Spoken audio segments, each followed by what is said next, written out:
Everyone, आप देख रहे हैं मेरा YouTube channel study with Zeenat. Friends, आज हम करेंगे DU SOL BA programme second year third semester part third है। फ्रेंड्स, पार्ट 1 और उसका पार्ट 2 मैं ऑलरेडी अपलोड कर चुकी हूँ। अगर आपने भी वॉच नहीं किया तो first of all video lecture को वॉच करें, देन पार्ट 3 को वॉच करें। Education researching childrens and childhood in India, very important question है फ्रेंड्स। ये कल के एग्जाम में पूछा जा सकता है, इस क्वेश्चन को अच्छे से कर लेना। Education researching childrens and childhood in India. Third question, विकास और प्रगति के सिद्धांतों पर चर्चा करें। प्रगति और विकास के सिद्धांतों के मुद्दों को लेकर प्रचलित चर्चाएं क्या हैं? तो विकास समय के साथ पर्यावरण व परिपक्वता के मध्य अनियोग्य क्रिया के रूप में समृद्ध और क्षमता में परिवर्तन की प्रक्रिया को संदर्भित करता है। जो विकास है, विकास समय के साथ पर्यावरण व परिपक्वता के मध्य अनियोग्य क्रिया के रूप में समृद्धि और क्षमता के परिवर्तन की प्रक्रिया के संदर्भित करता है। प्रगति मूल रूप से शरीर के अनुपात में मात्रात्मक परिवर्तनों के संदर्भित करती है, जैसे कि ऊंचाई, वजन, आंतरिक अंगों आदि में परिवर्तन। दूसरे शब्दों में प्रगति का अर्थ है शरीर के सामान्य आयनों की न केवल ऊंचाई और वजन बल्कि अंगों का आकार बढ़ाना है, और शरीर जीवन के प्रारंभिक चरण से लेकर अंतिम चरण तक होता है। प्रगति केवल भौतिक सुधारों तक सीमित है जो मात्रात्मक है। प्रगति मूल रूप से शरीर के अनुपात में मात्रात्मक परिवर्तनों को संदर्भित करती है, और प्रगति का अर्थ है शरीर के सामान्य आयामों की न केवल ऊंचाई बल्कि वजन के आकार का बढ़ाना।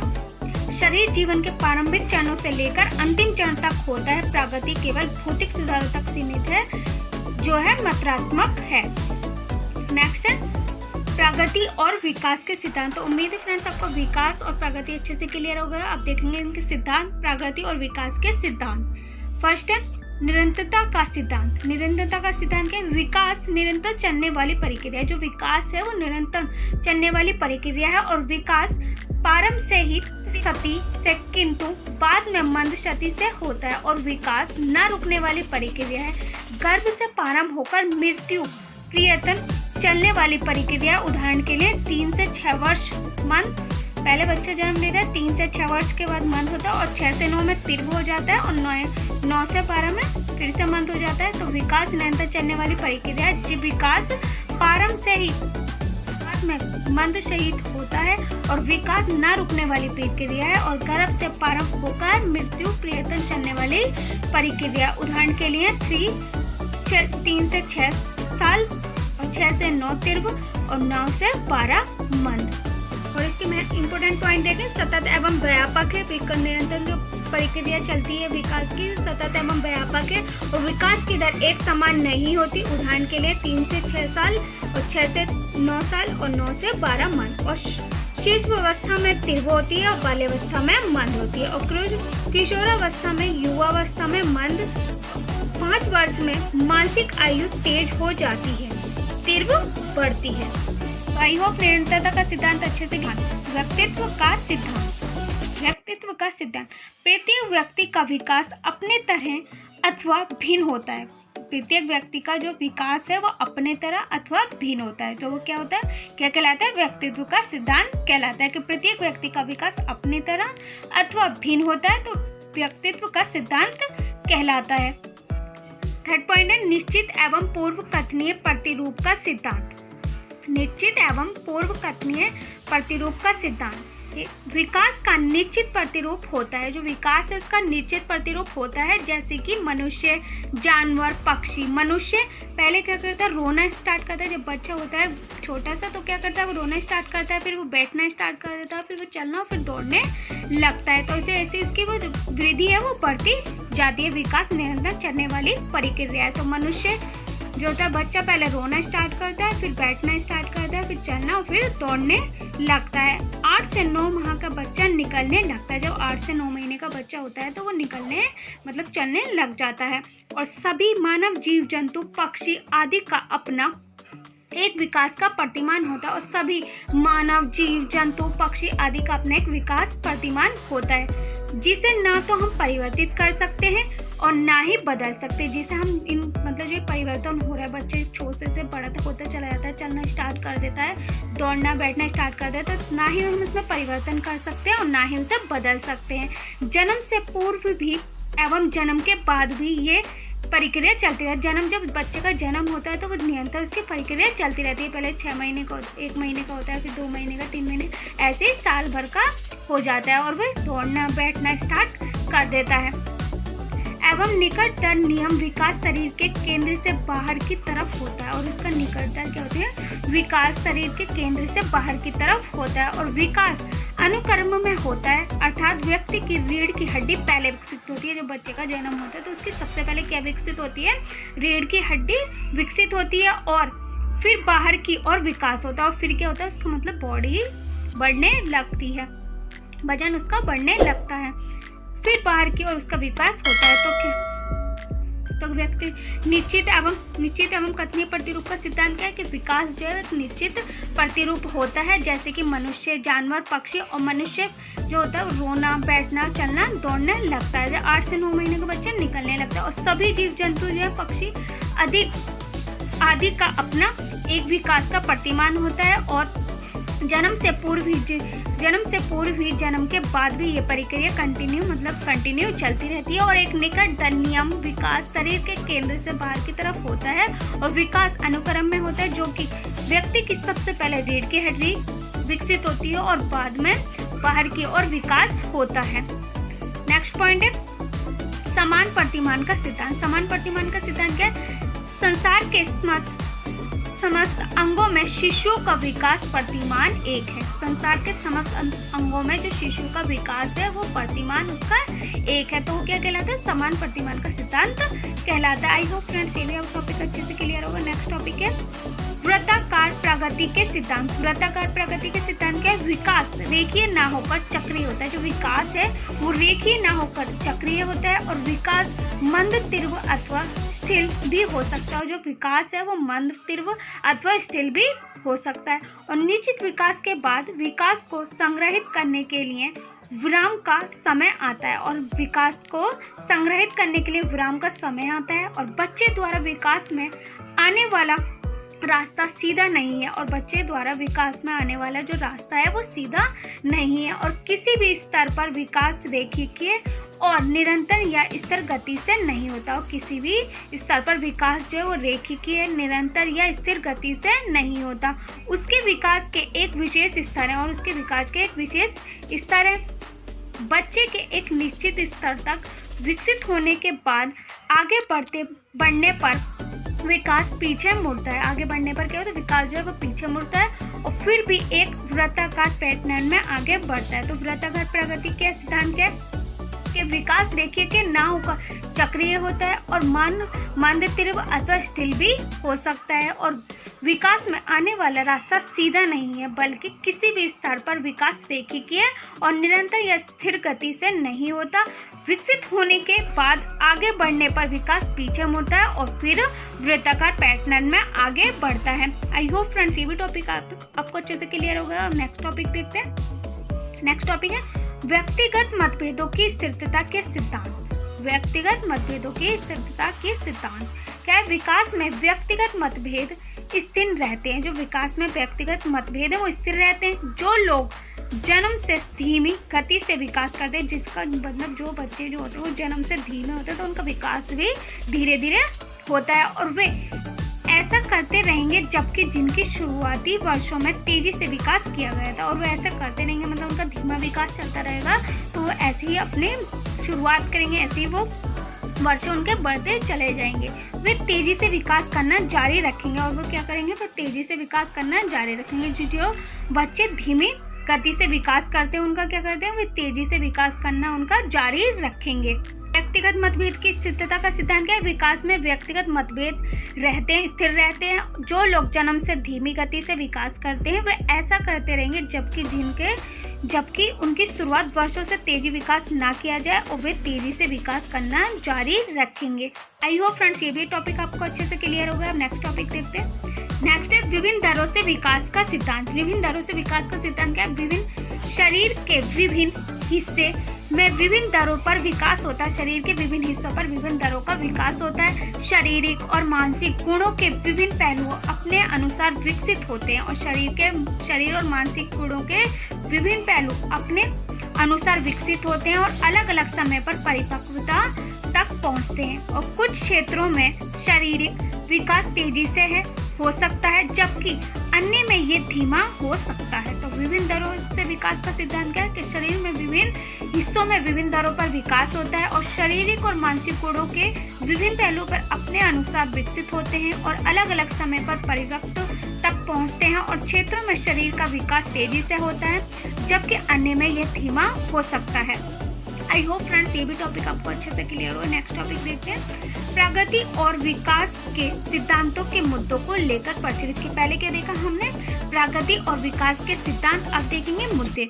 प्रगति और विकास के सिद्धांतों के मुद्दे को लेकर प्रचलित चर्चाएं। आनुवंशिकता बनाम पर्यावरण, प्रकृति बनाम पोषण, निरंतरता बनाम स्वीकृत और गतिविधि बनाम निष्क्रियता पर चर्चा विकास विज्ञान में निरंतर घटना है जिसके परिणाम स्वरूप मनोविज्ञान और शैक्षिक क्षेत्रों में उभरते सैद्धांतिक दृष्टिकोण और शोध हुए हैं। फर्स्ट है प्रकृति बनाम पोषण। प्रकृति बनाम पोषण है विकास प्रकृति का परिणाम है। जो विकास है वो प्रकृति का परिणाम है या पोषण का। शिक्षाविदों और मनोवैज्ञानिकों ने इस मुद्दे पर चर्चा की थी। जब बाल विकास में प्रकृति के बारे में बात करते हैं तो हम मुख्यतः इस बारे में बात करते हैं तो हम पर्यावरण के प्रभाव का उल्लेख करते हैं जो लोग प्रकृति के पक्ष में हैं और उनका सुझाव करते हैं। विकास विशेष रूप से प्रकृति का कर्तव्य है। दूसरी ओर जो लोग पोषण के पक्ष में हैं उनका कहना है कि किसी भी व्यक्ति का विकास पर्यावरण पर निर्भर करता है और व्यक्ति का पोषण कैसे किया जाए। तो प्रकृति बनाम पोषण क्या? प्रकृति जो है विकास का परिणाम है और पोषण का। शिक्षाविदों मनोवैज्ञानिकों ने इस मुद्दे पर चर्चा की थी कि जब हम बाल विकास में प्रकृति के बारे में बात करते हैं तो पर्यावरण के प्रभाव का उल्लेख करते हैं। जो लोग प्रकृति के पक्ष में उनका सुझाव है कि विशेष रूप से प्रकृति का कर्तव्य है कि दूसरी ओर जो लोग पोषण के पक्ष में हैं उनका कहना है कि किसी भी व्यक्ति का विकास पर्यावरण पर निर्भर करता है और व्यक्ति का पोषण कैसे किया गया है उस पर निर्भर करता है। तो क्या कहलाता है? प्रकृति बनाम पोषण कहलाता है। नेक्स्ट पॉइंट है सेकंड पॉइंट, निरंतरता बनाम स्वीकृत। निरंतरता बनाम स्वीकृत क्या है? निरंतरता बनाम स्वीकृत जैसे सवाल पर चर्चा इस बात पर केंद्रित है कि क्या बनाम में परिवर्तन जीवन चक्र में क्रमिक है या अचानक होता है। निरंतरता का सिद्धांत बताता है कि किसी भी व्यक्ति की वृद्धि एक सहज और क्रमिक चरण से है, लेकिन वृद्धि जैसे चरण से पता चलता है कि जीवन के दौरान ये बदलाव अचानक हुआ है और इसका तात्पर्य यह भी है कि वृद्धि की प्रत्येक अवस्था विशिष्ट है और विशिष्ट विशेषताओं द्वारा प्रतिष्ठित है। क्या निरंतरता बनाम प्रकृति स्वीकृत के? निरंतरता बनाम स्वीकृत जैसे सवाल पर चर्चा करते हैं कि बनाम मानव में और अचानक होता है और लेकिन वृद्धि जैसे चरण से पता चलता है कि जीवन के दौरान ये बदलाव अचानक हुआ है और इसका तात्पर्य यह भी है कि वृद्धि की प्रत्येक अवस्था विशिष्ट है और विशिष्ट विशेषताओं द्वारा प्रतिष्ठित है। उदाहरण के लिए यदि बच्चा शेष अवस्था के चरण में है तो उस अवस्था के लिए अद्वितीय व्यवहार प्रदर्शित किए जाएंगे, परंतु वो किशोर अवस्था के चरण में उसी बच्चे की विशेषता नहीं होगी। और दूसरे शब्दों में निरूपण विकास के सिद्धांत के अनुसार चरण विशिष्ट है। तो उदाहरण के लिए यदि बच्चा शेष अवस्था के चरण में है तो उस अवस्था के लिए अद्वितीय व्यवहार प्रतिष्ठित किए जाएंगे और दूसरे शब्दों में निरूपण विकास के सिद्धांत के अनुसार चरण विशिष्ट है। आई होप फ्रेंड्स ये भी टॉपिक आपको अच्छे से क्लियर हो गया। और नेक्स्ट टॉपिक देखते हैं गतिविधि बनाम निष्क्रियता। बच्चों के विकास से जुड़े दो मुद्दे गतिविधि और निष्क्रियता है। प्रीति और सीमा दो छात्र हैं।